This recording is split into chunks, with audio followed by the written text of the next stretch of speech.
Covenant wife for life. Covenant wife for life. Welcome to the Covenant Wife for Life channel. For those of you that are already here, and for those of you who have just connected, thank you for subscribing. Thank you for joining in. Take a walk with me today. We're about to start a new series today, and this is only the introduction. First, I want to go over covenantal love. Blessings to each and every one of you. Salutations. Shalom Aleichem. Thank you so much for joining in to Covenant Wife for Life. Wherever you are, whatever nation, whatever tribe, whatever tongue, all are welcome here. All women. And what I want to share today is that love is reciprocal. Love is reciprocal. And what does that mean? It means that love is to be reciprocated. And what that means is that there should be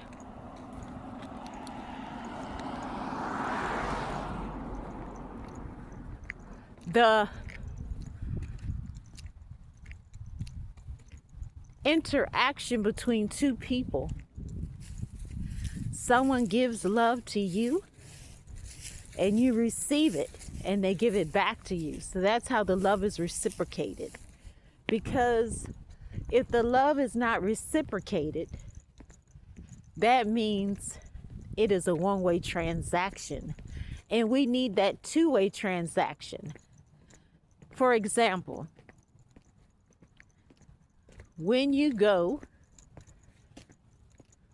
to the farmer's market and you purchase fruit, you are going to give them your card or cash to pay for it, or your coupons at the market, and they are going to give you fruit. So it's a give and take. It's not just taking, or it's not just giving. So for love to be reciprocated, it requires give and take. I hope you are understanding what I am speaking to you today, because this is very important for the message that is coming forth today. Love is reciprocated. Love is reciprocal. So love is reciprocal. That's the first point. The second point is love is correction.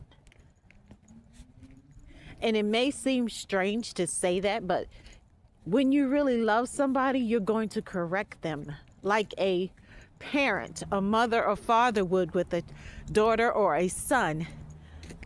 Love involves correction. So when you love somebody, you care enough to correct them if they are going the wrong way, or if they have certain habits or patterns that are detrimental to themselves or others. So it's very important that we understand that love is reciprocal. Love involves correction.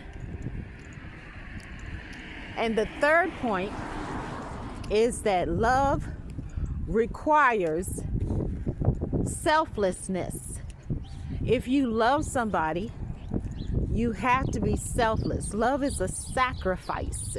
It requires giving something. Loving is giving. If you love somebody, you're going to give something to them. You can give without loving, but you cannot love without giving. So it is very, very important that you understand these key principles. These are spiritual principles. This is not about religions, traditions, philosophies of people, or anything else like that. But this is carried out throughout the entire planet Earth, across people, and also creation.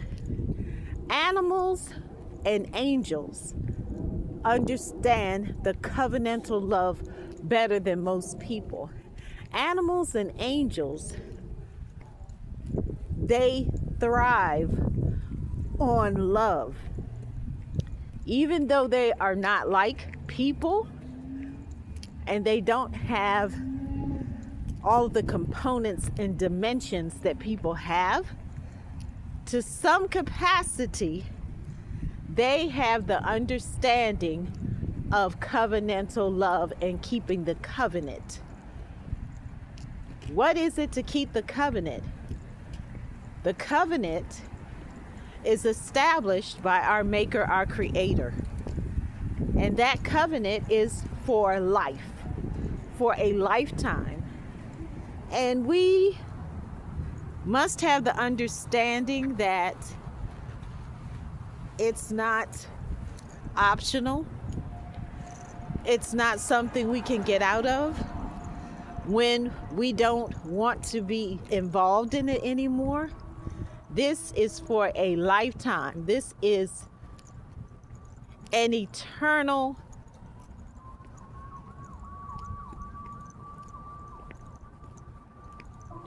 relationship.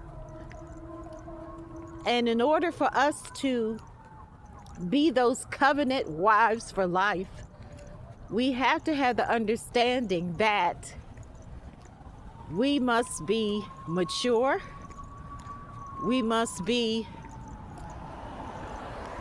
wise, we must be understanding, we must be ones who know how to calm situations and be peacemakers rather than bringing the fire of anger to the situation.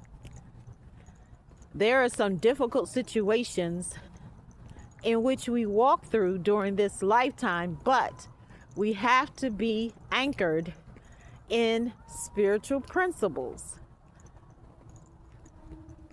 and not the natural, because the natural world can take us into the wrong direction. So we have to be focused on exactly what our Maker, our Creator, is showing us and telling us through signs, through visions, through dreams, through many confirmations. We have to be alert, awake, and aware. And we have to do our part as covenant wives. We have to do our part with our husbands, not just our husbands, but all relationships. We have to understand that we have to have that time of intimacy with our Maker, our Creator, because that is our power source for everything. Our Maker, our Creator is our power source for everything in this life. Whatever answer you need for whatever question, our Maker, our Creator has it. Whatever conflict you have, our Maker, our Creator has the solution to it, because it is a tree of life. As you see this tree in the background, it is a tree of life. And the roots, our roots have to be anchored in our Maker, our Creator. We have to have that spiritual depth, and we have to have that understanding that without our Maker, our Creator, we have nothing. Without love, we are not going to get to that place in which we want to end up at. We're not going to elevate well. We're not going to be victorious. We're not going to win big if we do not put our Maker, our Creator first.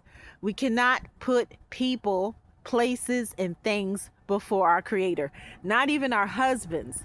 Our Maker, our Creator, Adonai, Hashem, Jehovah, whatever name you have for our Creator, the Most High, El Elyon, the name above all names, Hashem. We have to have the understanding that our very life and existence is because our Maker, our Creator, is sustaining us. Not our husbands, not our fathers, not our friends, not some person that is in our lives, no matter what their position or title is. We have to be sure that we are anchored and our roots are deep like the oak tree. We have to be unbreakable like the palm tree. I want you to have the understanding of that today before we get into this series. Because the wife is the husband's neck. And that may not be popular today. Many people might not be talking about that today, but the wife is the husband's neck. And we're going to get more into that later. And if you have questions, definitely please email them and they will be answered quickly. Give it a day or two, please. And we have to come out of these ways that are not for us, that the Most High doesn't have for us, because we cannot follow the world systems and expect to be blessed. We cannot bow to that which is not our maker, or who is not our maker, our creator. We cannot bow to anything or anyone. We can only bow to the Most High. That's the only one we are to bow to, not even our husbands. We can't make an idol out of anyone or anything. We cannot make an idol out of food. We cannot make an idol out of music. We cannot make an idol out of people. We cannot make an idol out of places. We cannot make an idol out of things. We can't make an idol out of anything or anyone. And we cannot make an idol out of money. It's very dangerous. The lure to money, the way people today put money above people is outrageous. So we have to be sure that we have all of these things in the right order, divine order, so that we are pleasing our maker, our creator, not any person. We do not want to be people pleasers or doormats, but we do need to be humble, but we also need to fight. And when I come back later, I'm going to talk about how we fight. We don't fight with words, because we want to be sure that we are women with clean lips and clean hands and pure hearts and a right mind, a mind that is sound. So we want to make wise choices, but we don't want to idolize anything or anyone, not even ourselves. Nothing in this life should be idolized, but we should always reverence and respect our maker, our creator, and be grateful and thankful for every good and perfect gift that has been given to us, because there's a lot we can do if we would stay focused on our maker, our creator, and not get distracted by what is not the main thing. That is, we have to have our priorities in the right order, but it has to be in the order that our maker, our creator has for us. And we do not need a dictator. I know so many people over centuries believe that women need a dictator, women need this and women need that, but women are some of the most powerful leaders. And I have many examples of that. Do your own research. Queen Esther is one. Prophetess Deborah is another one. There's so many. We could go on and on listing them. There's some women that people don't even talk about today that made a tremendous impact. So whether you have children or not, whether you're married right now or not, I want you to have the understanding that the natural realm is different than the spiritual realm. Everything already happens pertaining to our lives in the spiritual realm, then it's manifested into the natural realm. So even though you may not see yourself as being a mother today and you have not given birth to children, in some capacity you are already a mother. And even if you have not actually done the ceremony and all of that and changed your last name, if that's what you prefer to do, and all of that, you are already married, because our maker, our creator, is the one who marries us. It's not a person. So we're already joined together before we actually meet that person.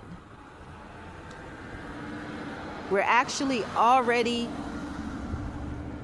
together spiritually with that person before we come into physical connection.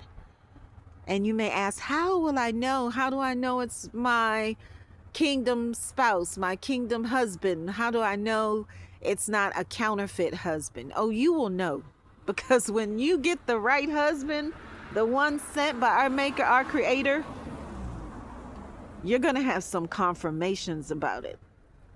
a lot of confirmations. And our Maker, our Creator, will even send people, even animals. You will see the signs and the symbols in dreams and visions and waking life. So we have to pay attention to everything so we don't miss anything. So thank you so much. So thank you so much for joining into Covenant Wife for Life. And I am going to sign off now. But later we are going to get into it. We're going to talk